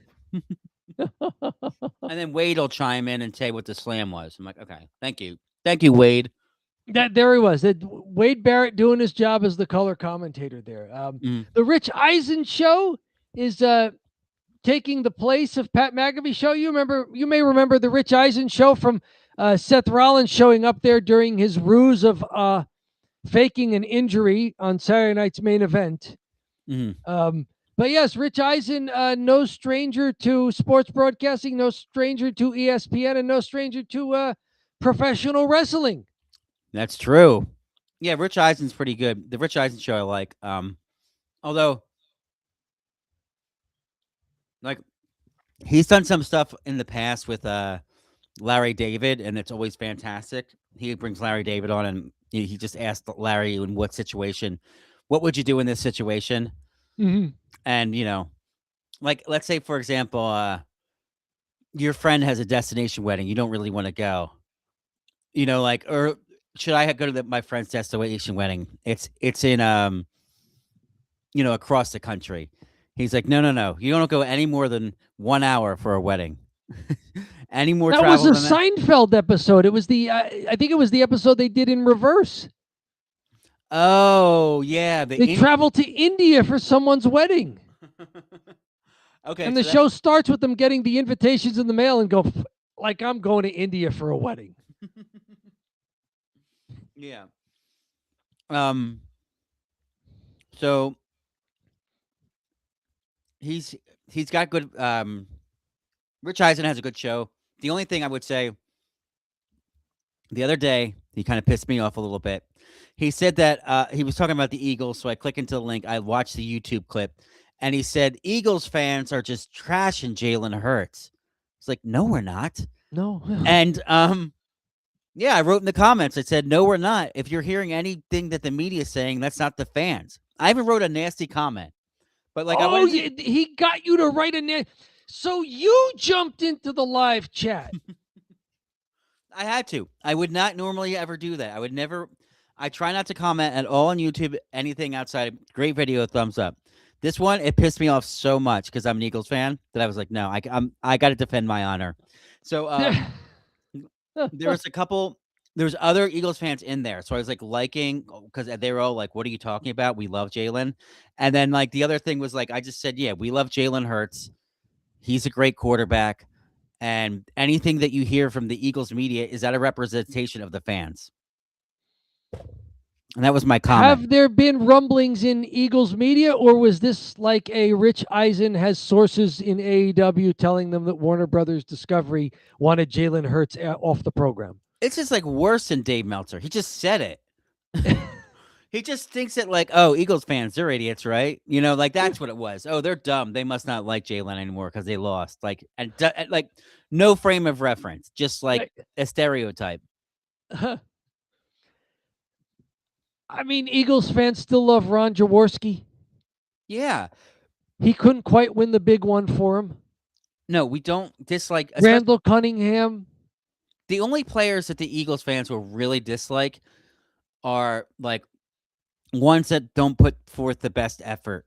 There you go. That's really what it is. And you can tell they're not putting forth the best effort, or they want out off the team. Forget it. If they went off the team, you're dead to them. Like, you're going to get batteries thrown at you. That was our good news to end on. Not the fake good news about Daniel Bryan not even be able to travel anymore. But just some real good news that Pat McAfee recharging, getting a couple of weeks vacation. He apparently did the Monday after the Super Bowl and then is taking 15 days off. He'll be back on Wednesday. He's certainly earned it, hasn't he? He's everywhere. He's earned it. He'll be back on Wednesday, the 25th of February. So he's earned it. He's everywhere. He took some good bumps from Gunther. May have had a better match than John Cena did. Wow. Wow. At least he didn't smile on the tap out.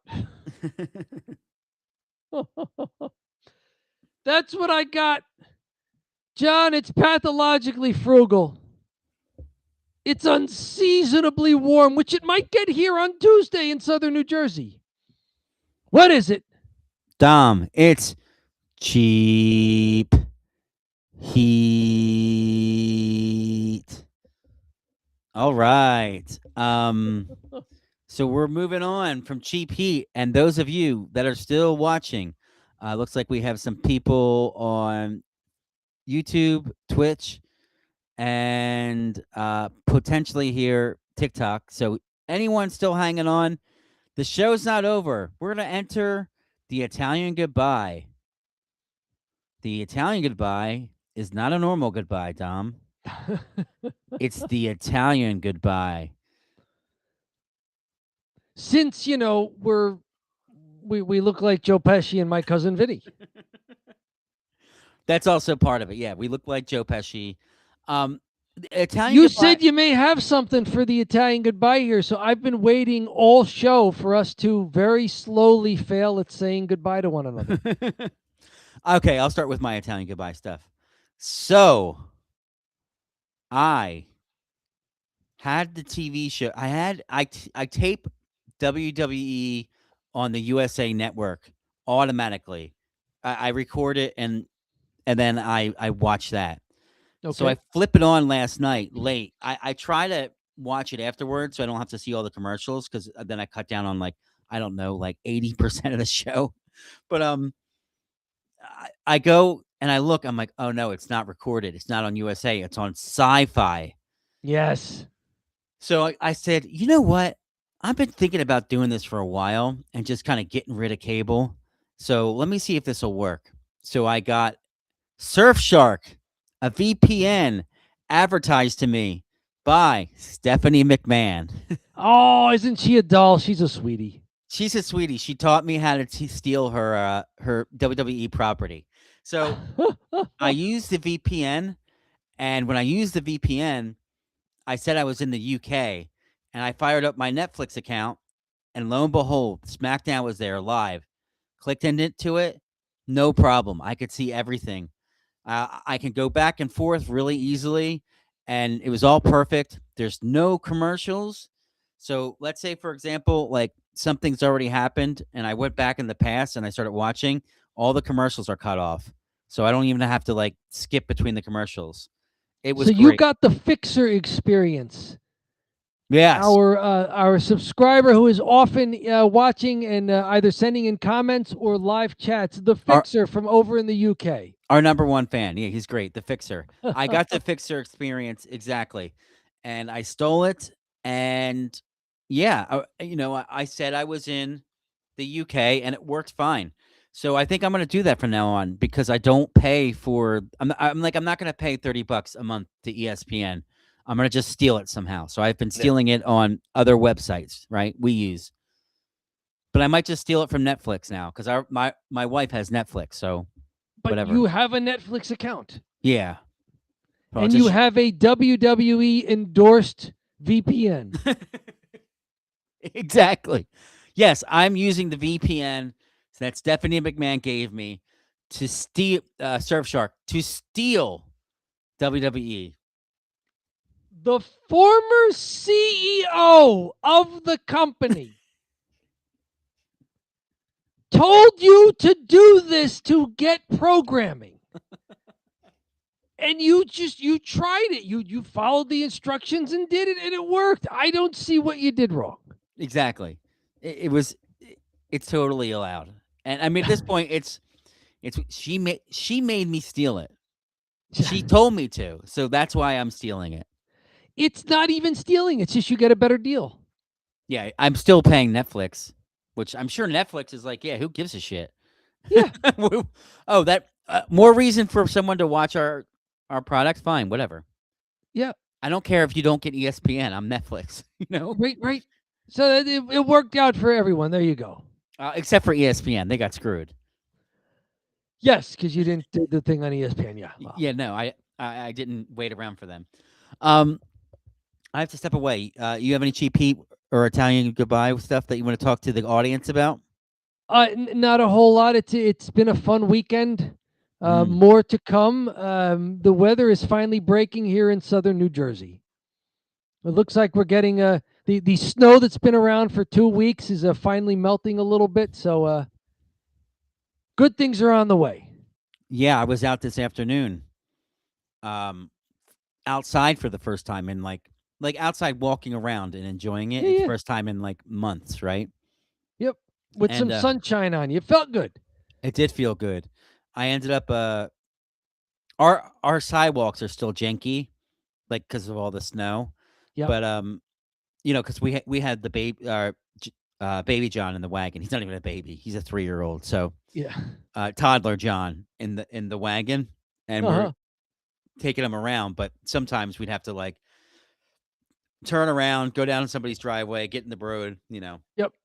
But still, it was nice to walk and get out and about. I think he liked it too because he's been cooped up, especially at daycare. Their daycare's all snowed over, so they haven't been out for like weeks. They have They to play haven't with done them. recess. Oh, that's No tough for recess. little kids. Yeah, they have to play inside. You're like, I'm surprised they let them play in the snow. It's little kids. They love that. Yeah, or another thing was like they couldn't find someone to clean out the snow and just have them play in a certain area, but it's also been so cold as well. So I think if Yep. it's a certain temperature, they don't risk it. They don't take the kids out there. It has been chilly, especially at night and even during the afternoons. It's been a little cold. So This has been a crazy winter. I don't remember a winter that was this cold because Yep. of how long the snow's hung around. yeah, that's the thing is we got one snowfall one day a few weeks ago. But because it's been so cold, it did not melt. It just never melted. Yeah. So, what day was that snow? I'm trying to think. January 25th, a Sunday. Wow. So we're talking 3 weeks. It's not like we got like 3 feet of snow. We got like 8 inches. Yes, there was some ice on top of it, but the fact that it's taken 3 weeks Yeah, to start seeing patches of grass, not even all the snow melt, but just a few patches of grass here. yeah. That's strange for Southern New Jersey. That's unique. Exactly. It usually doesn't hang around this long, and when it hangs around, there's nowhere to put it.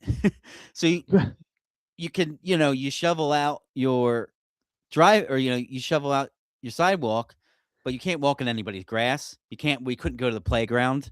We Yeah. couldn't a bunch of stuff really. Even if like people in our town, like this is a good time of year to run because it's colder and like Yeah. you can breathe and stuff like that. It's like no way. You're gonna run and you're gonna hit an ice patch, or you're gonna run and you're gonna keep running into parts where you can't where that aren't snowed shoveled as well, or I don't know. Tuesday might be in 3 days from now might be a good day to get out for a jog, except for the fact that the ground will still not be free of snow, and the patches that are going to be so soggy. Yeah, right. So it probably will not be so. Yeah. So this was a good Italian goodbye of me not telling you I had an Italian goodbye. If you still have to step away, we can pull the plug on it. No, thank you everybody for joining. Wherever you watched us this evening, thank you very much. Subscribe where you like watching us. If you want to help us out a little more, head on over to YouTube and subscribe there. Help us climb the next mountain. We're over 1,200 subscribers here. That's also where you can find the motherload of our content. Yes, we can live stream on other platforms, but to keep the archive of these full shows, we need YouTube for that. They are all there. Plus the edited videos, John, that you make, and the hashtag shorts, which many of them do get cross-posted over on TikTok now. But the motherload of content, YouTube, Don't Bury the Lead, a wrestling channel. Find us there. Help us climb the next mountain. Help us climb the ladder and pull down the briefcase. And that briefcase is the 1 million views. We are at 929,000 views right now. So we are making some. We're making some. We're advancing closer to that goal. We are 929. How about that? So we're 70,000 views away from the 1 million party. 1 million party is going to be crazy. I think we're getting cocaine or something. I don't know. Is that the plan? I thought Logan Paul and Bad Bunny were going to make appearances. Yeah, actually, Bad Bunny's playing it. Yeah. Yeah.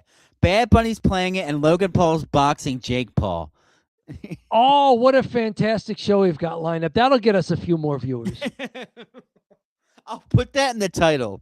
Bad Bunny performing, Logan Paul boxing Jake Paul 1 million show view. Logan and Jake got into a fight over Bad Bunny a week ago. This is how the Italian goodbye works, folks. You're right. Go on. That's all I know. Like they got in a fight over whether or not the Bad Bunny show was going to be any good. I think Logan Paul initially defended Bad Bunny before telling people that he wasn't excited for it because he's never excited for the halftime show. Yes. And Jake was like, I don't want a non-American, right? As he said something like that. I don't want a non-American doing it. It's like, yeah, like one of the best halftime shows of all time was U2. They're from Ireland. Right? And it was super patriotic after 9/11. So right. It was like, I don't think it's like where they're from is that big of a deal, but oh well. The best U.S. champion on the women's side is Chelsea Green. She's from Canada. The current belt holder is someone born in Italy, I think, who then moved to Japan. Yes, all these things are true. The U.S. champ. Drew McIntyre's. I was cheering when he knocked off Cody Rhodes, and yes. He's from the UK. He's from Scotland. He's the Scottish Warrior. Yeah, that's right. I knew it was one of those. I didn't know which one it was specifically. Yes. All right, I think that's a good show. Thank you so much for watching, or thank you so much for doing this with us, Dom. We had a lot of people tonight. Really exciting coming through on YouTube. So I think I'm going to have to use that thumbnail and title again or something. We had some people on the Don't Bury the Lead TikTok. They popped in, popped out. We had a comment.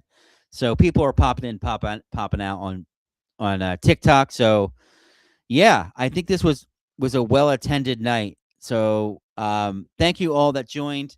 If you're still watching right now and you're not subscribed, please make sure to do it. Hit the like button. Why not? Let's get a couple of likes. Yeah. It helps us. Get us a couple of likes. Thanks so much for joining. This is Dom Scarzilla. My name's John Zindel. This is Don't Bury the Lead. And have a great rest of your evening.